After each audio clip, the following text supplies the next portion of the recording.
bullish Jon. I like bullish Jon. Hey, he's back. Can he get worse news? Yeah, I almost have to be bullish down here.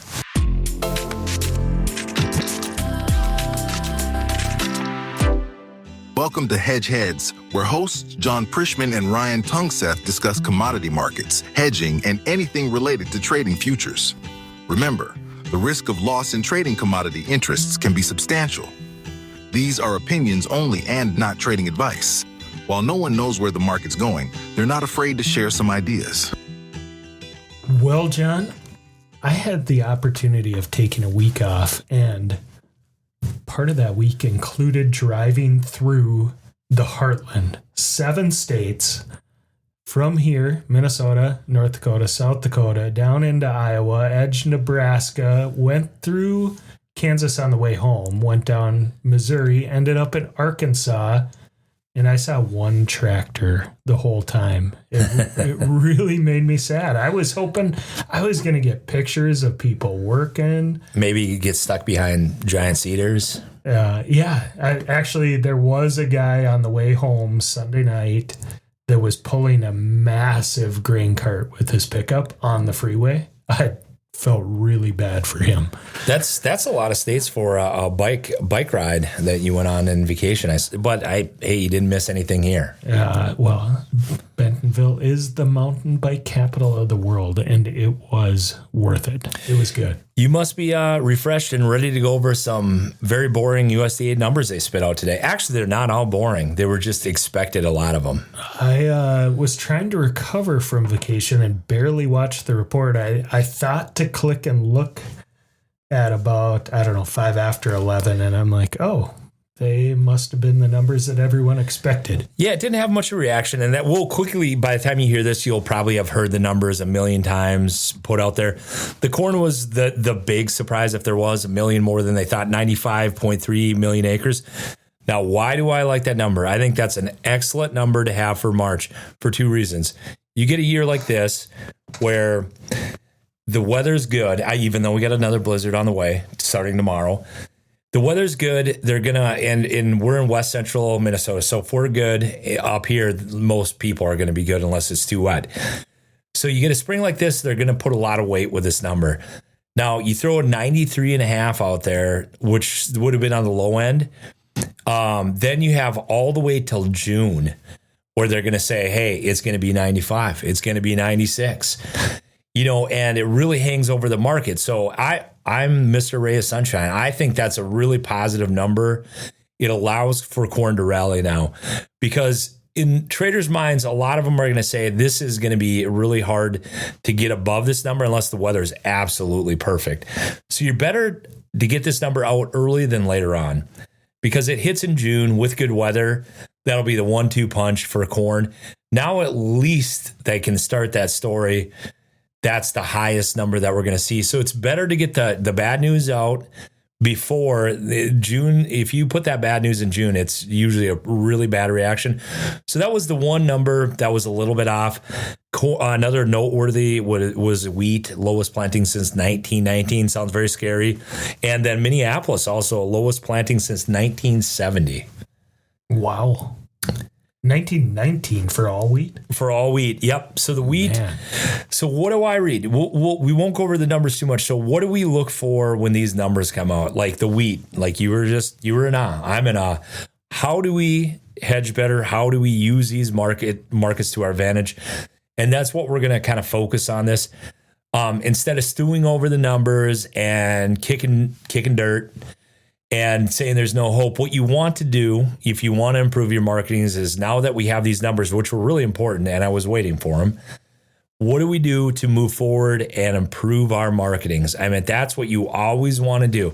You don't want to give up before you even planted. You want to say it's impossible for it to go up. What you're looking for is scenarios and get ready for marketings. Now, it's probably going to be really unforgiving in corn, and you're looking for your windows. You're coming up with your plan now today. So when that little window comes, and it might be a big window, I hope it is, that you're ready for it. Not this, we're never going higher again. Then all of a sudden you're surprised it's going higher, not knowing what to do, not prepared. So how do you prepare? We've talked, I think, in the last podcast about courage calls. Now, do the numbers work? I'm not saying run out there and buy them. What I'm saying is start going over the numbers. With my clients, I've been going over a lot of the soybean numbers. And I feel if you're going to buy calls on the speculation side for summer heat, that you're much better off going to the soybean calls. A lot of guys want to go corn, but I find that beans move a lot more. So on the speculation side, if you're looking for the hot and dry, I like the bean calls. If you're looking for coverage for summer, soybean calls, implied volatility is lower than you would expect it to be. We've had a pretty good sell-off, although it's probably bounced 20 cents off the recent lows. So if you're looking for kind of a sleeper market and you want to start looking for strategy to get in, soybeans is my market. Corn is going to be a little tougher. I think it's just one of these markets that has a lot of bad news in the back end, maybe some good news in the front end. We're still waiting to show up. But it's you want to move forward and look for positive things to help your marketings, because I'm telling you, the next 2 months are some of the most important months for marketing. So the focus should be there. I would say, as primarily an option trader, corn options are even harder to make money on than crude oil options. Yep. And that's saying something. Yeah. What I find happen is that, let's say you buy any option for 10 cents and then the market moves your direction with corn. And then all of a sudden it's worth 15 cents after a nice move. But $250, that's just not quite enough to take. Let's see what happens. And then corn sets back or burns off some more time. And then all of a sudden that 5 cent profit, that whopping 5 cents, turns into 2 cents. Well, that's clearly not enough to take profits in. Why bother? And then next thing you know, it's 6 cents. And that's corn options in a nutshell. Yeah. Well, and I was just looking, we talked 2 weeks ago, I guess, when I was on, like, I've been watching the options. I've been watching July for soybeans. The actual, like, $14 Novembers are awfully interesting in soybeans. I'm just going to throw that out there. Hey, I'm a sucker for cheap options. I love cheap options in front of a summer. I'm not saying you should buy them, but that's definitely one I'd start tracking. And most guys are going to say, no one likes beans. No one wants to trade beans. Why would you do a $14 call? That seems way out there. And I think it might just be a courage call position, right? I mean, I think what a lot of people think is if you buy a $14 call, you need it to go to 14. That's your first thought. And it really doesn't have anything to do with it. Let's say they cost a penny and a half, 14, which they're more than that. But let's say they did. They're actually, last time I looked, they were at 2 cents. Yes. They're far off. It's a vehicle to have some coverage for a fast moving market up. Meaning, let's say we quickly go to something realistic like $11.50, $12. What you bought for a penny and a half now is worth maybe 5.5 cents. And if you have more than, like 5, 10 on, then all of a sudden $200 profits, start adding up pretty quick on something that doesn't have a tremendous amount of risk. I love this. I had a client, he was pricing some cattle options today, and we were looking at August puts in cattle. And it's not that we necessarily think we're going to those levels. It can in cattle, but, let's say a 170, just for easy math, is going for right around 65 cents, somewhere in there. Yeah, we're $29 away from that, but you get a big scary move in cattle and then the news starts talking about how this is going down to nothing. Then all of a sudden these premiums really jump. So it's a vehicle to be a participant when you think a larger move might be coming. And you can't leave out the fact that many of these options will expire worthless. Right. Yeah. Well, and I also want to point out both those markets that we just mentioned, the volatility is very low. I was going to say near zero. It's not actually near zero, but it's both of them are low volatility for the options. Yeah, actually, cattle surprisingly implied volatility is a little bit low right now. It still feels expensive it doesn't feel like you can break $20, but cattle will surprise you. I've heard 3 years, it can't break, 3 years, 3 years, 3 years, you can't rebuild a herd. All kinds of multiples of 3 years over the last 2 weeks. Clearly, somebody on some ag radio has said this. And I think they're talking about the cattle cycle, and they probably have something to that. But I assure you that the market futures can break within 3 years. Whether they can rebuild a herd to bearish numbers, that might be a different argument altogether. But there's been more than one time where cash cattle's been $20 under the future's been $20 under the cash, and it tends to get underpriced. As a matter of fact, I think last summer, at the height of it, we were $18, $19 under the cash in the futures. I know when we talked about it in September, October, you can go back and review those episodes. It was $10 under because we were trying to decide what do you do. Yeah, how we were talking. Yeah, it was a horrible market when the market's that way. Yeah, so the cheaper options are vehicles to be a participant, and then every once in a while it goes way in the money, and that wouldn't be the normal for a cheap option, but it certainly has happened. Also, the most important part of the story with cheap options, puts or calls, is the hardest part by far is knowing when to get out. We all have stories about good ones and bad ones. I have some stories of some great ones. I remember a fishing trip that you and I were on, and that was one of the best fishing trips I've ever had. Yeah, I'm to the point now where if I guide clients in, I insist that they are the guys that pull the trigger on the exit. I could not be more ice cold on exits, but it's a very difficult part of it because greed factors in. Well, it's the stacking up really quick, 1 or 2 more big down days, and I'm going to double my money. Then all of a sudden the market calms down. It doesn't even go down. It doesn't go up, but it calms down, and that's where all that premium just bleeds right out of there. Implied volatility just spikes and then disappears. Yeah, that is, I think, one of the hardest parts, especially somebody new to options, is to understand that big move, the change in the volatility, is a significant portion of the option price. And even if it does go down the next 2 days, if it's not fast, it's expected, all those things. Or up, if you have calls, same thing. Yep. That volatility starts to bleed out, and even though it might continue moving your direction, it's hard to get back to that price you got. And that's the markets we have right now. I have people directionally right with like a put or a call, and no one's making money. And it's a really tough market when you have the direction of the market right and you still don't make money in your option. That's the markets we've been dealing with for a little while here, where things are a little overpriced. It's not moving enough in one direction really to get anything. And if it is, it's very fleeting. So you got to be very on top of it. But back to the marketing. So this is going to involve options this year without a doubt, whether it's courage calls. This is the first year that we even entertain buying courage calls. 2023, there was a little zone in there where they really sold it off early summer that if you got in and bought courage calls, you could have made money, but that window up was so short too, a week and a half. I think we were in Grand Rapids at the time. Mm-hmm. There was a very big spike. So it looks easy on the chart, but I don't think it was easy that year. But we really haven't had this setup where we're even contemplating looking at calls going into summer. Now, we're not necessarily making moves right now. That's where maybe the market insights where we'd be talking more about it. And then obviously with my clients, I'll be talking daily and coming up with a plan that fits that farm. Absolutely.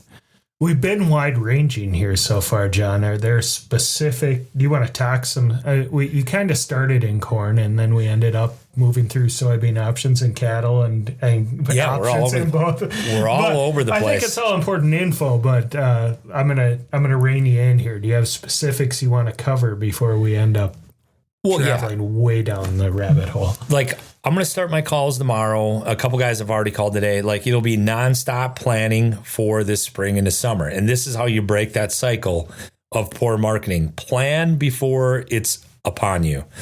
Plan for this scenario, plan for that scenario, at least talk about it. So the next time you guys talk with each other, be it your advisor or your broker or me, you have that plan in place. It's very good because you're going to get very busy, and that's what happens in marketing.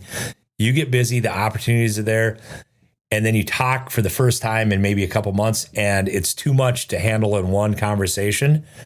Nothing gets done because you just didn't have that initial conversation. So what I'm going to do, and what I suggest you do, is get a very knowledgeable guy that plans and that's seen a lot of these cycles and start getting stuff on paper. You don't have to fire a bunch of orders, but like, what framework are we working with? We already talked about the courage calls and the beans. Corn's a tough one where Normally there would be things happening with corn, but with that acreage number, it's going to make it a little more difficult. In other words, they're factoring a lot of bad news in that it's going to be hard for it to live up to that. But still, that's a reality. Plus, we have all the politics and the tariffs. We don't know anything. And some markets you just talk about and come up with an idea or two, but you're not acting.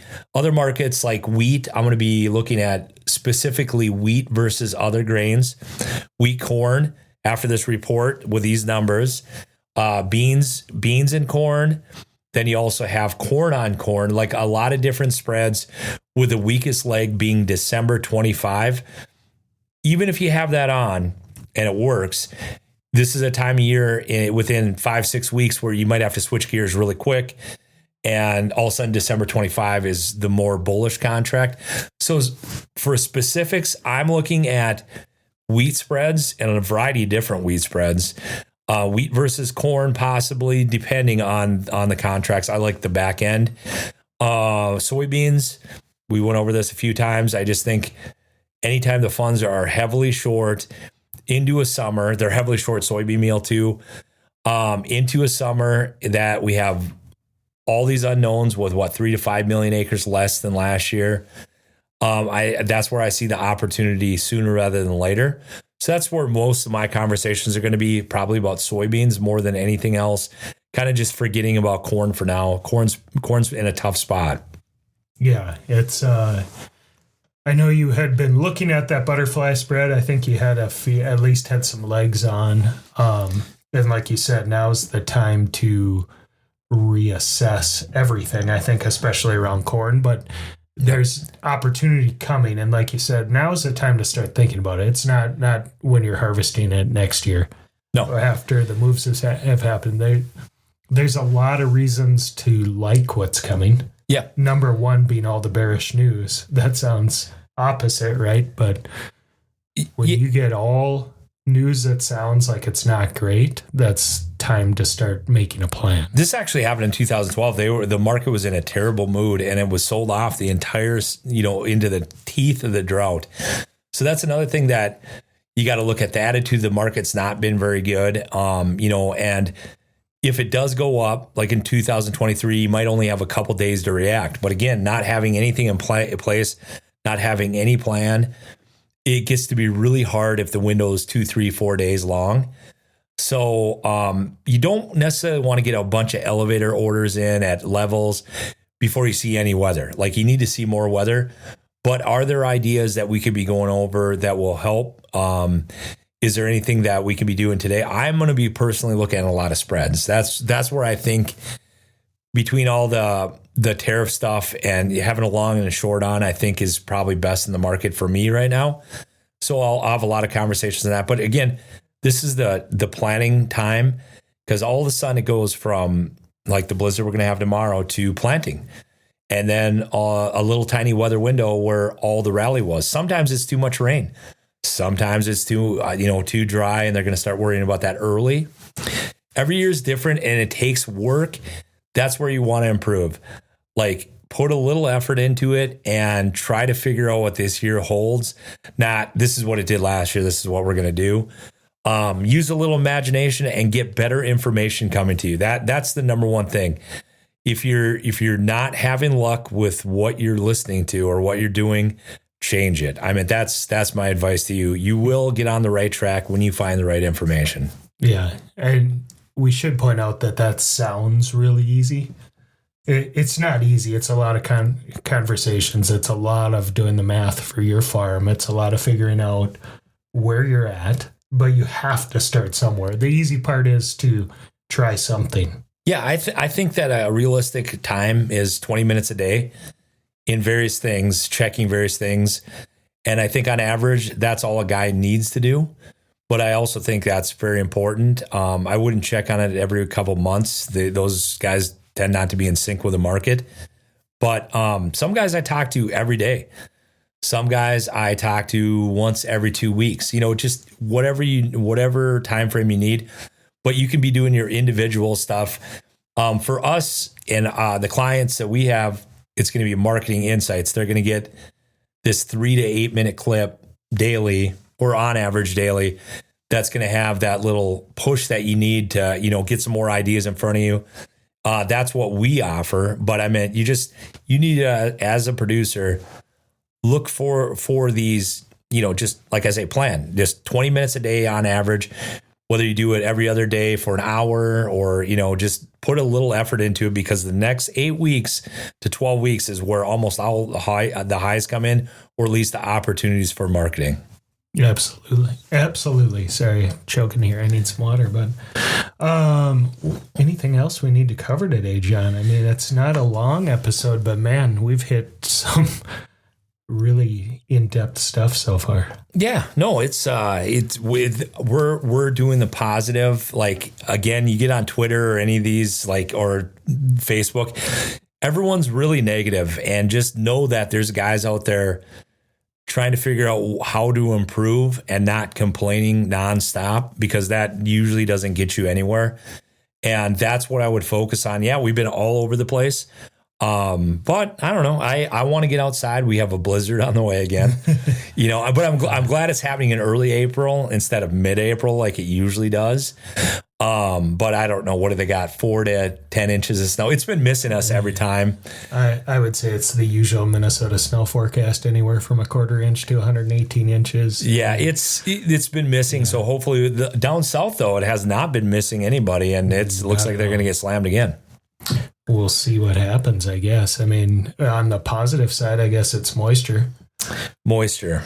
Yes, it's much needed, and I think most of it will soak in here. But we'll be talking a lot about the dryness. On Twitter, I'm going to start putting out some Kansas wheat, maybe versus Minneapolis, and the drought conditions. That's going to be a tricky spread to time. There's going to be some stuff that I'm looking at on the dryness. And I think Minneapolis wheat is a market you really should keep your eye on, because of the low acres and all this, like you were talking about, already the West is very dry. Of course, that pattern can change, but that is a market that's for sure on my radar screen. Let me know when to buy those Minneapolis wheat calls that I missed a few years back, because that was one of my worst mistakes ever. I didn't miss. I bought my $750 wheat call, and we had a $3 move. And I got 30 cents out of it because there was some rain coming. Personally, I got out of the way of that roaring bull just in time. But I do get sneaky, and we're in an area where we hear a lot about what's happening with Minneapolis wheat. So hopefully we can give you a little edge on that. We'll be keeping our eye on that, though, for sure. That is going to be a concern early, especially with this low acreage. Yeah. Well, I think just across the board, trickiness out there. But that leads to opportunity. I'm thinking this might be a great day to walk down the brewery, which is only half a block away, and have a beer in the sunshine by the river. And then tomorrow it's going to be like 28 degrees with a blowing snow. I'm pretty sure you owe me one too. So, I do. Yeah, let's call that the day. You got really lucky with that bet. Oh man, that was not lucky. That was calculated by your end. Yeah, shortly after it was well within my zone. Yeah, well, but I did lose. Timing, John. Timing. There's going to be all kinds of bets this summer. This summer's the time for betting beers. Oh man, we need to. I think I'm actually losing one from a few months back, because I think I had 97 on the corn acres. Yeah, that was high. You were making no friends with that number. No, but I just felt like that was going to be something they'd say. Yeah, we had fun. At the great they. And while you're gone, we had fun with Theta Farmer. He was on here. He's it took a little while for him to open up a little bit, but we'll have him on again. He'll be ready to roll the next time for sure, with a lot more info. And I won't talk so much, and we'll just let him go. And then we also plan on bringing more guys in. So if you have a interesting topic you want to hear about, odds are we know somebody in that field. Just let us know, and we'll get more guys in here, so you don't have to listen to us blab on all day long. That's right. I mean, I would think most of our listeners are here for us, though. I would hope that that's the case, but you can't tell. All right, you want to leave a number, John? 218-731-1578. Thanks, John. Yep. Bye.